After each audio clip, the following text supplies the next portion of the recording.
Lesson 6.8 is dispersion of Rhodian Jews to Africa, Rhodesia, and the Belgian Congo. The common denominator here is that the Rhodian Jews are Italian subjects. Their culture is not a Judeo-Italian culture, but because of colonization, they remained Italian subjects. So at the end of the 19th century, it was apparent the Ottoman Empire was going to break up. The Jews feared the Young Turk Revolution. They feared mandatory military conscription. Rhodes was a small island. There was little economic future possibility for youth. And so they dreamed, based on what Greek Orthodox peers told them about how to make a fortune or where they could make a fortune in the big world, in the Americas or Africa. That's where they followed. So they went, in the total picture, they went to Seattle, they went to Brazil, they went to Africa. First, they went to Egypt. But the dream was eventually to settle and develop in Rhodesia and later the Belgian Congo.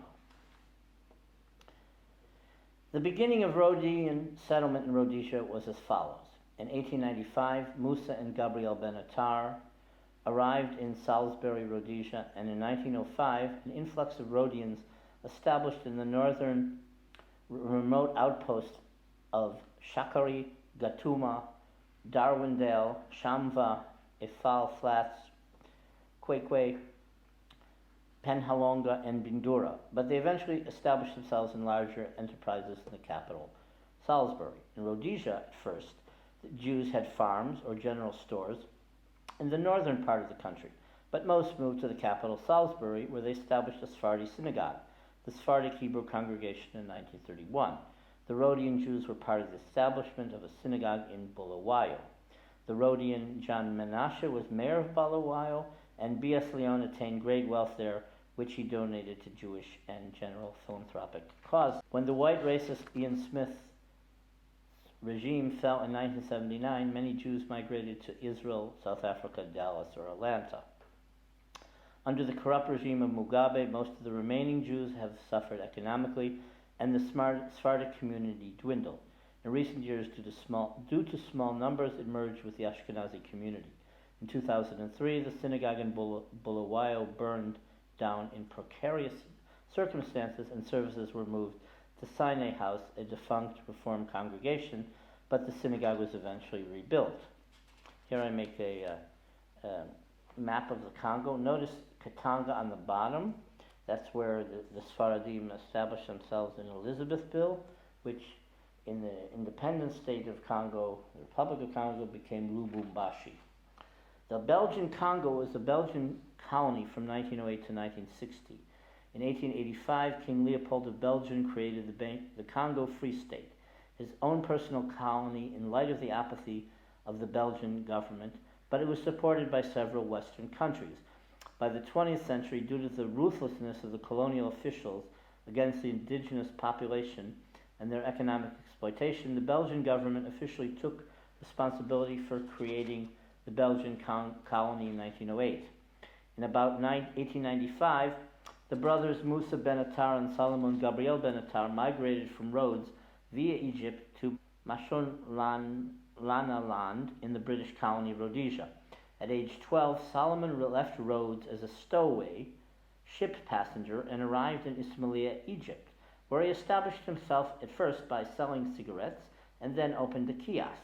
After attracting his two brothers, Musa and David, to resume his activities there, as a stowaway, he headed for the southern part of Africa, where he heard about its diamonds and gold. After arriving at the port of Beira, in the Portuguese colony of Mozambique, he opened up a shop for white people. He also prospered financially by receiving from the local government a 5-year concession in 1898 for the rights to oversee the bridge crossing at the Zambezi River at the Rhodesian border. A year after the outbreak of the Boers War in South Africa, 1899 to 1902, his revenues increased when the British Army transported supplies, equipment, artillery, and soldiers via the bridge. He eventually sold the concession to the bridge and went into business for Daniels in Tali, Rhodesia. They worked for their Ashkenazi friend Morris Daniels and the firm Daniels Brothers that operated in Tali and Penhalonga, both in Rhodesia. Solomon then left, married in Rhodes, sold furniture for 3 years in Cairo, and returned to Tali, where his brother Musa maintained their general store, and also married in the meantime. The store could not support 2 families, so Solomon began to look elsewhere. In 1908, in Salisbury, there were already 2 other noted businessmen, D.C. Benatar and B.S. Leon, who had become legendary wealthy men and benefactors in Rhodesia. The latter had farms with maize, corn, tobacco and cattle, and mines. In the Congo, the Rhodian merchants revolutionized white society by allowing blacks to purchase in their stores, by issuing credit, and by influencing black society to purchase European dress. In 1936, Rabbi Moïse Levy from Rhodes came to be the rabbi in Elizabethville. His daughter, Malka, who lives in Brussels today, said, "The Ashkenazim arrived in the Congo at the end of the 19th century. The Sfaradim came later. The community of Elizabethville established its statutes in 1911. The majority was Ashkenazi. In 1929, they began the construction of the Great Synagogue. The rabbi then in Elizabethville left because of the economic crisis. After the departure of the Ashkenazim, the Sfaradim became a majority.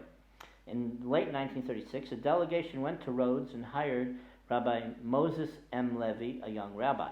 He arrived in Elizabethville in March 1937. Then came his wife, Felicia Piha, and they got married in December. They had 4 children, including Malka. Here's a picture of Moïse with Israeli Prime Minister Levi Eshkol.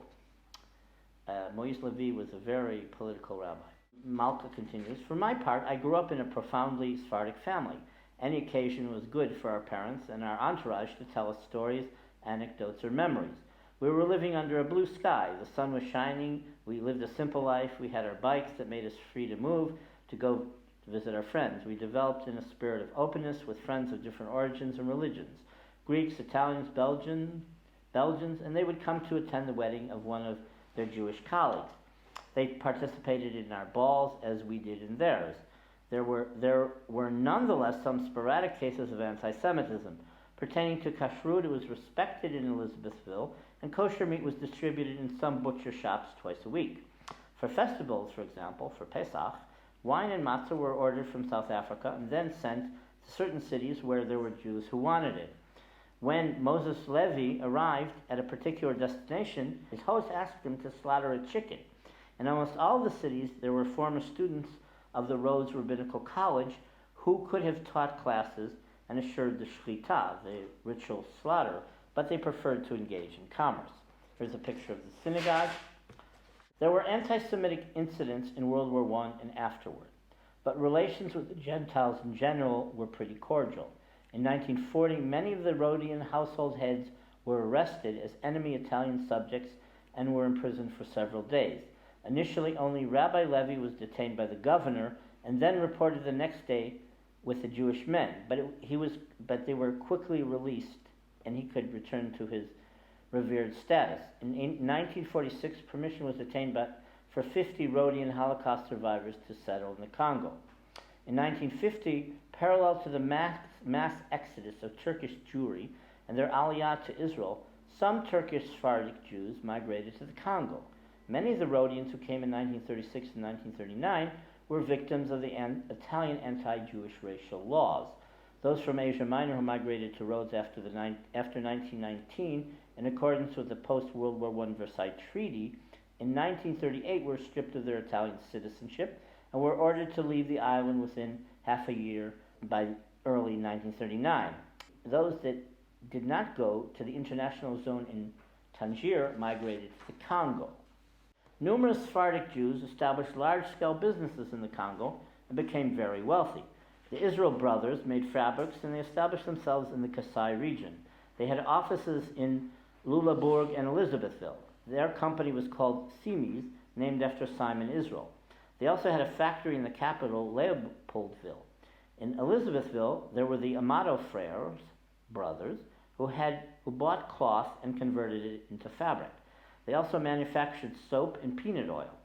Chasson and Russo had a factory called Diana, which produced quality clothing and underwear for adults and children. The Chasson brothers, Leon and Asher Chasson, also produced plastics. The above-mentioned early firm of Saul Beno was carried on from Solomon Benatar to his son Gabriel Benatar.